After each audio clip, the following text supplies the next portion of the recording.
बुद्ध की पहले वचन साधकों के लिए बहुत प्रेरणा देने वाले। अनेक जाति संसारं संधा विसंयने विसंग गहकार कंग वे संतु दुख जाति पुन पुन गहकारक दिठोसी पुनगे अंगन काहसी सब बाते फासुक भग्गा गहकूटंग विसंखितं विसंखार गतं चेतं तणहानं खयम अज्जगा। अनेक जाति संसारं, ये वो अवस्था थी जबकि सारे विकार निकल गए, मुक्त हो गया, अनंत हो गया, शुद्ध हो गया, बुद्ध हो गया। तो ऐसी समय एक शक्ति जागती है, इसके पहले ही जाग जाती है, लेकिन ऐसे समय बड़ी तीव्र होकर के जागती है कि अपने पूर्व समय की सारी स्मृतियां जाग जाती हैं। ऐसा व्यक्ति सर्वज्ञ हो जाता है, त्रिकालज्ञ हो जाता है, भूतकाल की सारी बातें जान लेगा, वर्तमान की जान लेगा, भविष्य की जान लेगा।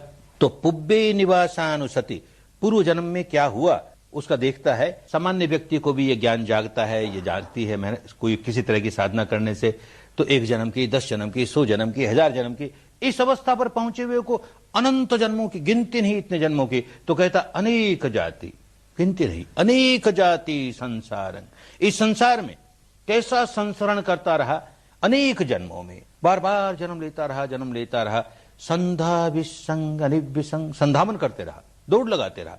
जब जब कोई प्राणी जन्मता है दौड़ लगाता है। किस बात की दौड़ लगाता है? मृत्यु की ओर भागे जा रहा है, उसे फुर्सत नहीं, एक क्षण नहीं रुक सकता, भागता ही है, रुकने का फुर्सत नहीं, कुछ प्राप्त नहीं हुआ, भागे जा रहा है। तो संधा विसंग, इतने जन्मों में संधावनी किया, भागता गया मृत्यु की ओर। क्या हुआ, क्यों भागता गया? अनेक जाति संसारं संधा विसंग अनिविसंग, बिना रुके हुए गहकारकं वे संतु। ये घर बनाने वाला कौन है? अनेक जन्मों में सुनता आया, जैसे आज भी हम सुनते हैं कि मरने के बाद नया जन्म होता है, तो कोई ऐसा संसार को बनाने वाला है जो मरने के बाद हमारे लिए एक घर तैयार रखता है, एक शरीर तैयार रखता है। इस शरीर से छुटकारा मिला, नया शरीर मिल गया, उससे छुटकारा मिला, नया शरीर मिल गया। ऐसे घर बनाने वाला, हमारा शरीर बनाने वाला कौन है? तो गहकारकं वे संतु, उस घर बनाने वाले की खोज में हुआ क्या? अनेक जन्मों में यह प्रयत्न करता रहा, उसकी खोज करता रहा।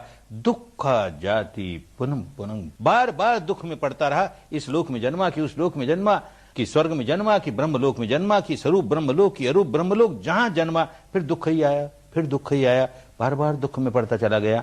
अब कहता है गहकारक दिठोसी, अरे घर बनाने वाले तू देख लिया गया, अब तू देख लिया गया। गहकारक दिठोसी पुन गेहंग न काहसी, अब तू फिर मेरा घर बना नहीं सकता, कदापि नहीं बना सकता। कौन घर बनाने वाला है इसको देख लिया, और कैसे वो घर नहीं बना सकेगा? जब तक सुनी सुनाई बातों पर काम करता रहा, कोई घर बनाने वाला है, तो कल्पना ही करता था कौन घर बनाने वाला है। ऐसे 2 हाथ वाला होगा, 4 हाथ वाला होगा, या बिना हाथ वाला होगा, साकार होगा, निराकार होगा, ऐसा कोई है जो घर बनाता है।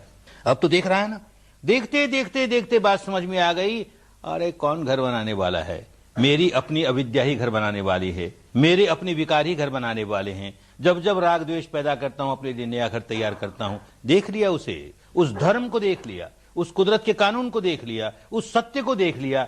अरे समझ में आ गया, सत्य ही तो ईश्वर है, परम सत्य ही तो परमेश्वर है। धर्म का दर्शन हो गया, वो कुदरत का कानून, वो रीत, वो धर्म जो अणु अणु में व्याप्त है, घट घट वासी है। संसार के सारे सजीव निर्जीव सब पर जिसकी हुकूमत चलती है, सब जिसे धारण करते हैं, जो सबको ऐसा धर्म, ऐसा नियम, ऐसा रीत, उसका दर्शन हो गया। अब गहकारक दिठोसी, क्योंकि दर्शन हो गया, अनुभूति हो गई, बुद्धि विलास नहीं किया। पुनगे हंग न काहसी, अब ये जो प्रपंच है भव का, मेरा पुनर्जन्म नहीं दे सकता मुझे। क्यों नहीं दे सकता? कि मैंने घर बनाने के जितने भी सामान थे, घर बनाने के लिए सीमेंट चाहिए, लोहा चाहिए, लक्कड़ चाहिए, ये सारे तोड़ फोड़ के फेंक दिए, कुछ छोड़ा ही नहीं। अरे क्या लोहा लक्कड़, कौन सा घर बनाने का क्या सामान है? तो कहता है विसंखार गतं चित्तं, अपने चित्त को संस्कारों से मुक्त कर दिया, एक भी भव संस्कार चित्त में नहीं रह गया, सारा निकाल दिया। विसंखार गतं चित्तं तणहानं खयमज्जगा, तृष्णा को जड़ से उखाड़ के फेंक दिया।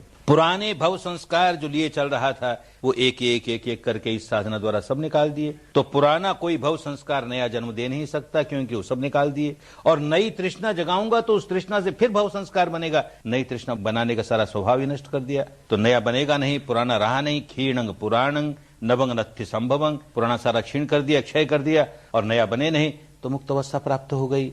ऐसी मुक्त अवस्था हर एक को प्राप्त हो सकती है।